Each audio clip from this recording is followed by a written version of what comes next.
Vamos continuar aqui a mentira do Lucas Bonzoli. Os pais da igreja criam na transubstanciação? Estabeleça uma relação entre dois objetos concretos, a relação necessariamente é literal. Ela não pode ser metafórica. O Lucas, eu acho que ele foi feliz quando ele falou, por exemplo, de Judas, que quando Jesus diz que Judas é o diabo, né? Ou então quando ele diz que João Batista é Elias, por exemplo. Você tem um exemplo que é interessante. Você tem dois objetos concretos e existe uma relação entre eles que não é uma relação literal, né? A não ser que você vá até assumir uma postura reencarnacionista, né? De dizer que João Batista era a reencarnação de Elias, que é o que os espíritas fazem. Só que aí você tem uma falácia exegética. Um outro ponto, mas assim, que eu até fiz um react, eu não sei se já foi soltado lá na minha página do Instagram sobre isso, é que eu acredito que quando você aponta dois objetos concretos, eu acho que você reforça ainda mais o caráter metafórico da relação. Porque, veja bem, a gente tem que pensar, a gente tem que se colocar no lugar da audiência de Jesus. Os apóstolos estavam tendo aquela refeição pascual com Jesus.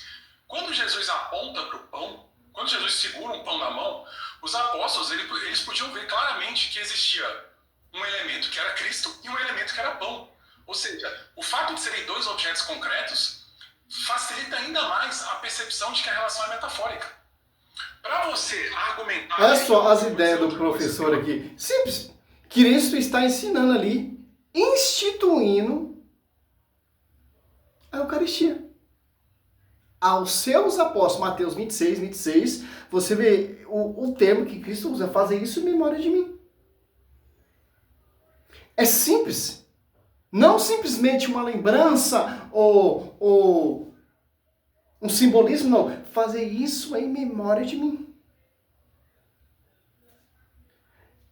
Os caras, ele quer distorcer, ele quer tirar essa visão que, cara, totalmente você está discordando do próprio Cristo. Usando simbologia, eu sou a porta, como o Lucas Bonzoli usa, mas isso, abre a porta em memória de mim. Não, ele não fala isso. Batiza em memória de mim, não, cara. Só especificamente para Eucaristia. Porque ele vai morrer na cruz ali. Claro que é Espírito que os apóstolos não entendiam ainda o significado. Como vai entender quando vem o Espírito São João, se eu não me engano, 16:13. As apóstolos 2, ele desce o Espírito Santo, as apóstolos 2, está ali nesse termo, na fração do pão, na doutrina, para entender a nova aliança. Para entender o quê? A consagração. Para entender o quê? Que esse pão e esse vinho não é simplesmente um simbolismo. Como Cristo diz, fazer isso em memória de mim. Ele consagra. Mais tarde, mais para frente, que o pai da igreja vai degustar, vai nos ensinar o milagre da transubstanciação. Lá os primeiros cristãos, eles não tinham isso em evidência ainda, eles não entendiam, tal, etc. Magistério que define isso, porque é um magistério, porque a verdade foi confiada ao magistério. Que linguagem diabólica, cara, desses doutores, cara. Eu acho que o ônus da prova aqui é totalmente dos católicos. A leitura natural do texto, em que Jesus está ali na refeição pascual, é a simbólica. Se você vai defender a leitura literal, você tem que apresentar argumentos para isso. Você que tem o ônus da prova. Ah, então Cristo está instituindo uma Eucaristia simbólica? Cara, você está distorcendo até a Bíblia, cara. É uma linguagem simbólica fazer isso em memória de mim? Pô, esses doutores, cada vez que eles fazem mais teologia, mais filosofia, pior fica, cara. Jesus realmente estivesse falando que o pão que ele estava segurando se transubstanciou no corpo dele, a gente esperaria uma série de explicações adicionais que Jesus não dá. Que isso vai entender assim, os apóstolos fazem isso, em minha transubstanciação? Não, cara. Como acontece a transubstanciação? O pão deixa de se tornar pão, não se torna um simples pão, se torna o corpo de Cristo, e o sangue, o vinho não é mais simplesmente o vinho, é o sangue de Cristo, através da oração. Da consagração que ele faz. Olha só. Hoje em dia você não precisa usar nem Bíblia, tudo é internet, ó. Mateus 26.26.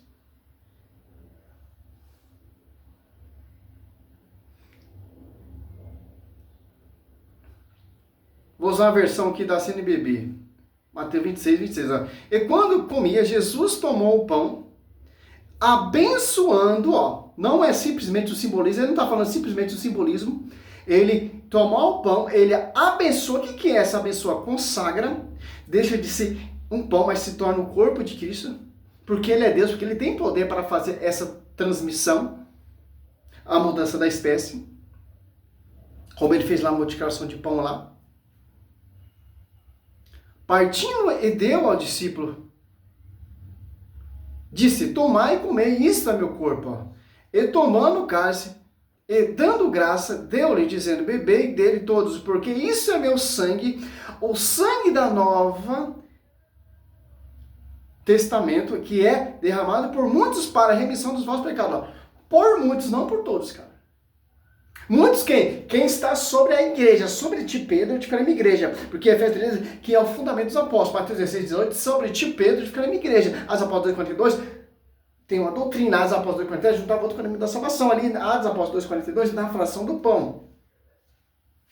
Por muitos, não por todos. Porque tem uns hereges que vão se apartar e declinir a Eucaristia. Simples entender isso.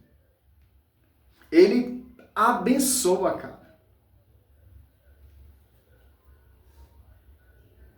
Esperaria uma série de explicações adicionais, que Jesus não dá em nenhum momento.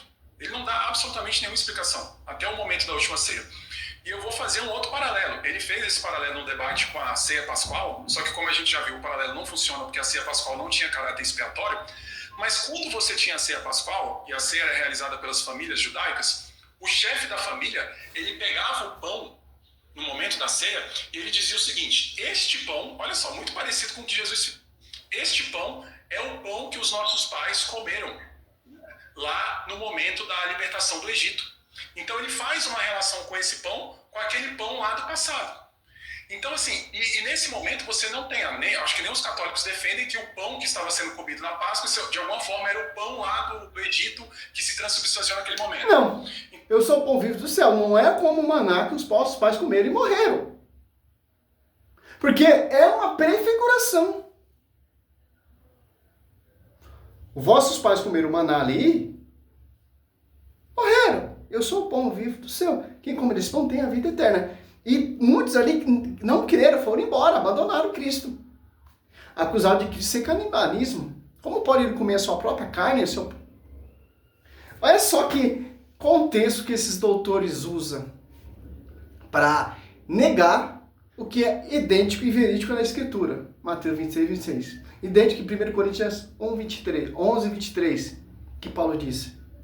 Então vocês percebam o seguinte, quando os apóstolos eles já estavam acostumados com essa linguagem relacional. Eles já estavam acostumados com a ideia de que nós realizamos uma missão que comemora um evento salvífico. E eles não acreditavam que a Páscoa que eles estavam celebrando ali era de alguma forma a transubstanciação de elementos que foram realizados no passado. Eles querem catar esse termo transubstanciação dos primeiros cristãos, ali não tinha degustado ainda, cara. Mas para os primeiros cristãos, ali é a presença real de Cristo. Porque quem instituiu isso, o professor, foi o próprio Cristo. Então, se negar isso, você está negando a proeza, a hermenêutica bíblica e da tradição dos primeiros cristãos. Atos Apóstolos 20, versículo 7, ali no primeiro dia da semana, no domingo, estava ali na fração do pão. Mas os primeiros cristãos não entendiam a transubstanciação, mas eles entendiam que é a presença real de Cristo. Quando o sacerdote, que é somente o sacerdote, consagra a Eucaristia. De acordo com Mateus 26, 26, que Cristo ensinou aos apóstolos. De acordo com o que foi transmitido pelo próprio Paulo, que ele fala da mesma maneira que o Cristo ensina ali para os seus apóstolos.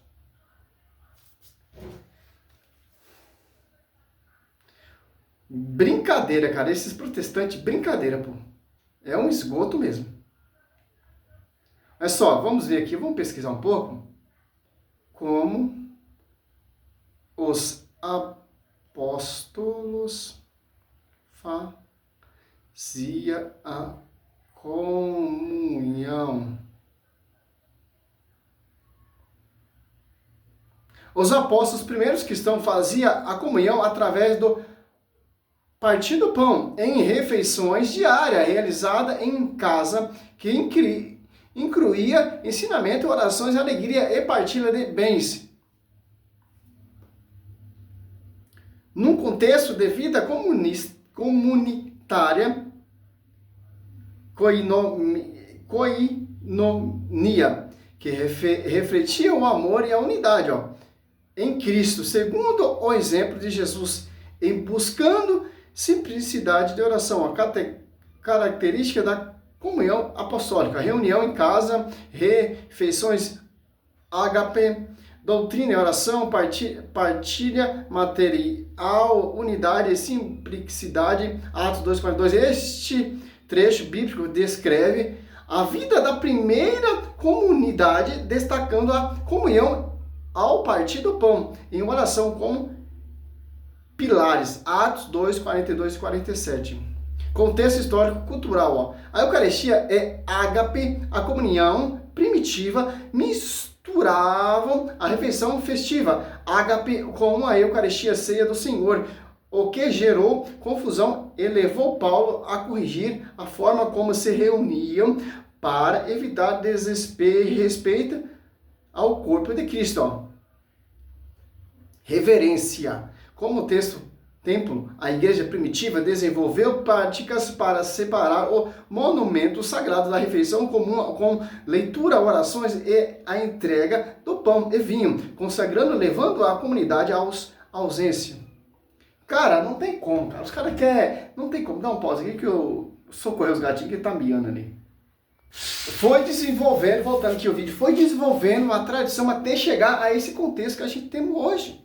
Do mesmo jeito que era feito lá por sacerdote, a consagração na união, na fração do pão, na unidade, hoje foi concretizada. Hoje a Santa Missa, você vê, é do mesmo jeito. Claro que teve algumas mudanças, algumas melhoras para a gente entender o milagre da transubstanciação, a presença real de Cristo, que impersona. O sacerdote, quando ele se consagra ali, ele impersona a pessoa de Cristo. Do mesmo jeito que está alinhados após 26. É isso que esses doutores, eles querem negar, cara. Porque a Igreja Católica, ela é a única igreja que tem Eucaristia, cara. É a única igreja fundada por Cristo. É a única igreja que segue de acordo com os primeiros cristãos ensinou, através da sucessão apostólica, os bispos, os presbíteros, etc, cara. Realizados no passado. Então, se você pega o contexto judaico, isso, inclusive no debate ele usa esse argumento, ele vai falar do contexto judaico para fortalecer aquele argumento do Levítico. São apenas os Levíticos ali, que o Ariel tentou usar, são apenas sombras, são apenas símbolos até chegar à perfeição de Cristo. Simples entender isso. Eu diria justamente o inverso. Eu acho que o contexto judaico da refeição pascual e o contexto judaico da instituição da Eucaristia é justamente um ótimo argumento contra a transubstanciação. Porque existe, de fato, uma continuidade. É isso. Eu vou continuar, então, o react do outro ponto lá. O Lucas Gonzalez está usando um doutor aqui para tentar desmitificar, para ver que ele ganhou o debate. É simples, pô. Em visão dele, ele ganhou. Em visão dele, ele humilhou Ariel. Visão dele. Mas quem estuda realmente... Quem estuda a história realmente, um historiador sincero, honesto, não como esses historiadores aqui, mentirosos, vai chegar a bom senso que o Lucas Gonzalez está mentindo. E uma coisa, ele usar um pai da igreja para tentar refutar os dogmas da igreja católica é errante, porque os protestantes, a regra de fé é somente a escritura. Transubstanciação, se você procurar na escritura, não tem. Não acha. Mas a Eucaristia você acha. Fazer isso em memória de mim.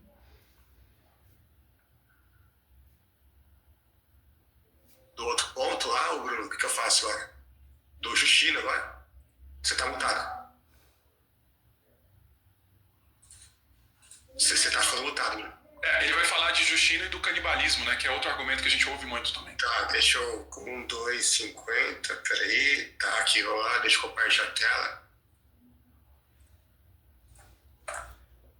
Um cara que usa um pai da igreja para negar a Eucaristia é mentiroso, porque o pai da igreja ele segue o que os apóstolos transmitiu. Então, não tem como errar, cara.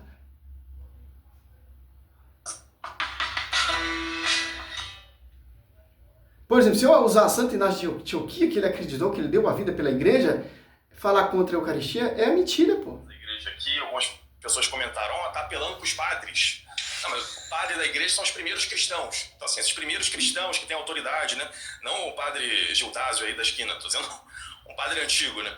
E um desses é São Justino Mártir. São Justino, que é do século II, também da escola de Antioquia, também aprende com olha só, ensinamentos no século I os apóstolos já acreditavam, no século II os apóstolos já acreditavam, porque isso foi transmitido por Senhor Jesus Cristo e transmitido a quem foi confiado a verdade, os apóstolos que ele escolheu.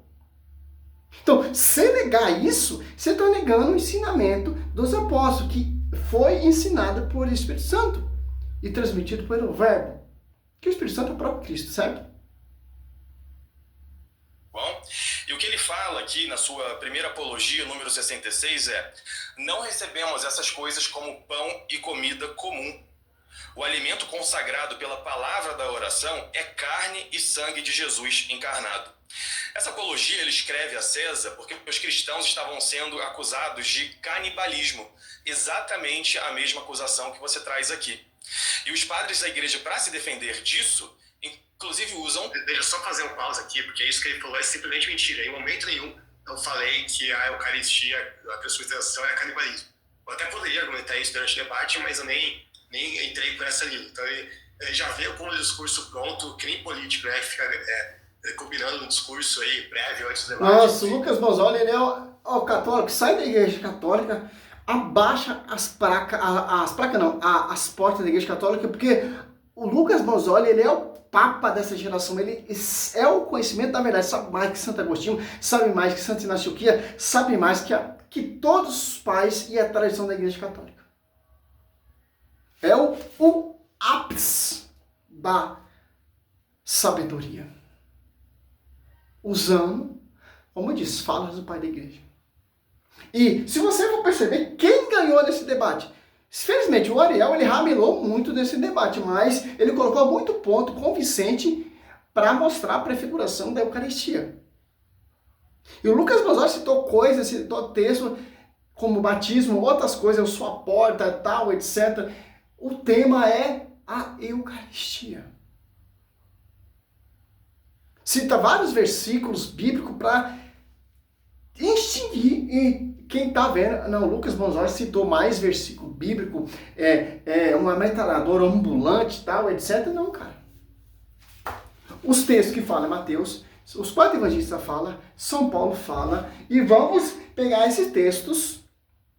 O Velho Testamento são apenas sombras. Se você ler o Velho Testamento, são sombras. Como vamos entender?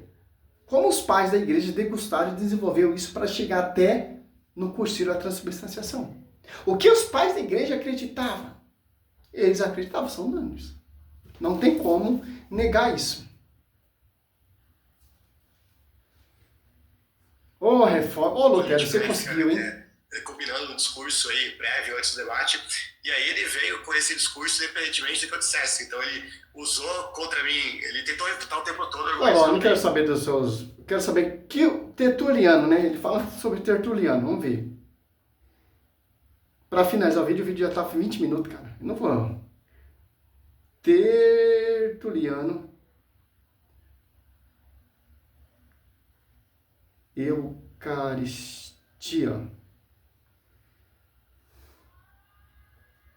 Olha só. Tertuliano via a Eucaristia como um sacramento essencial, afirmando a presença real de Cristo no pão e no vinho. Figura do meu corpo, mas exigindo um corpo real para os símbolos e defendendo seu caráter sacrificial. Contrastando com os marcionistas que negavam a realidade do corpo de Cristo. Ele descreveu as refeições eucarísticas, o convívio, como um momento de comunhão, reconciliação e alimento espiritual, que une a fé na carne de Cristo, a vida eterna, segundo fundamenta para a vida cristã. munitária, conceito-chave na Eucaristia, segundo Tertuliano.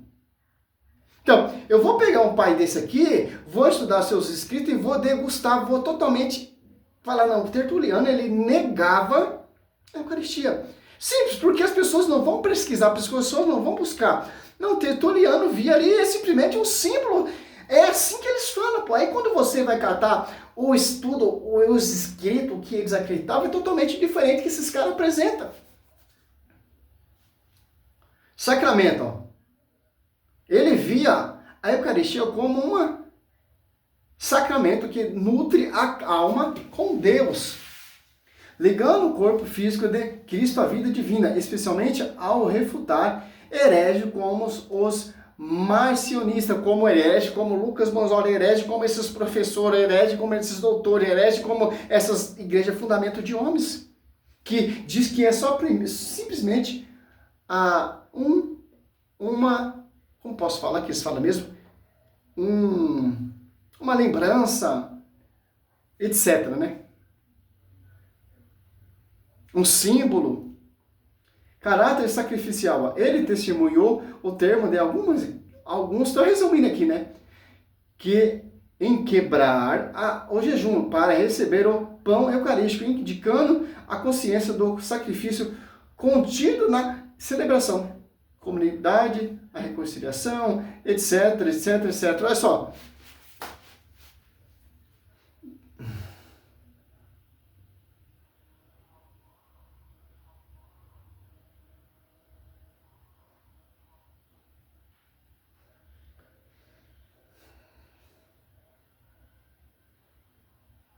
Visão de São Paulo sobre a Eucaristia. Conforme descrito em suas cartas, encoadas na tradição da igreja, enfatiza que comungar é participar do sacrifício de Cristo. Vivência é um verdadeiro presente de Jesus, e que isso exige uma vida de justiça e amor fraterno, sendo um chamado à conversão e à comunhão com os irmãos, não apenas um ritual isolado, mas o centro da vida cristã, que nos fortalece para a missão como um pão que se torna alimento espiritual e ação concreta.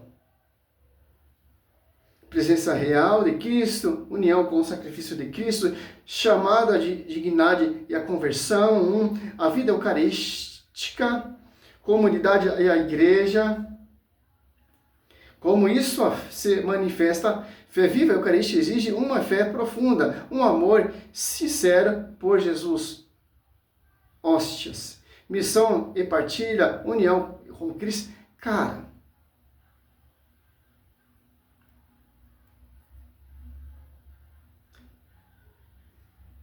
olha só, como vive a Eucaristia com o Padre Pio, união com Cristo, Eucaristia no cotidiano.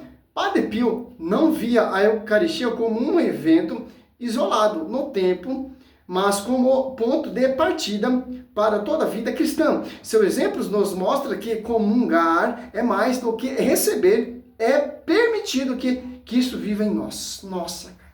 Você pega a visão dos santos, dos padres, a tradição, cada vez você vai amando mais essa igreja, cada vez você quer comungar mais, cara. Você vai entendendo o mistério, você vai entendendo o que Cristo instituiu. Aí vem esses hereges, esses historiadores, esses doutores, esses com diplominha pronto, quer destruir a visão dos pais da igreja. Como vai dizer lá em Apocalipse 11, 5, 6. Foi dada uma boca besta. Para quê? Para blasfemar Deus, o tabernáculo e os habitantes do céu. Como será blasfemado o nome de Deus? A Eucaristia é simplesmente um símbolo. A Eucaristia não existe. Os pais da igreja não acreditam e etc. E vai usar esses debates de católico com protestante. Por isso que esses debates, cara, não aprende nada, cara. Você vê, se convertesse alguém, cara, é só você comparar visão dos pais da igreja e visão dos pais protestantes. E vem 16 séculos de atraso. Não tem o fundamento dos apóstolos. Romanos 10, que como pregarão se não foram enviados? Atos Apóstolos 2, quem foram enviados? Ali você vê a igreja de Atos dos Apóstolos ali, o evangelista São Lucas escrevendo relatos ali, como os apóstolos ficavam ali na fração do pão.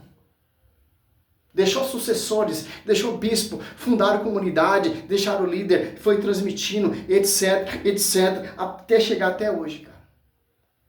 Aí vem a reforma protestante, joga tudo no lixo. Aí vem esses doutores modernos, joga tudo no lixo. Salve Maria. Essa é a resposta, a continuação aqui. O vídeo é 4 horas, cara. Vou fazendo aos poucos, vamos degustando as partes principais para a gente entender o quê? Que é totalmente uma farsa. Para degrinir o nome de Deus através da Eucaristia. Salve Maria, sou servo missionário Roberto.